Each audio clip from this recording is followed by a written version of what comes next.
Saudi আরবের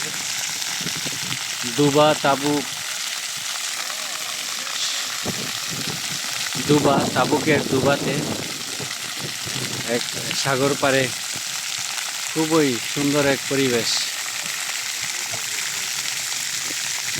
এই হচ্ছে সাগর, এই আরেক পাশে হচ্ছে অনেক ধরনের নান্দনিক জিনিস, যেগুলো দেখলে মুহূর্তেই আপনার মন ভালো হয়ে যেতে পারে।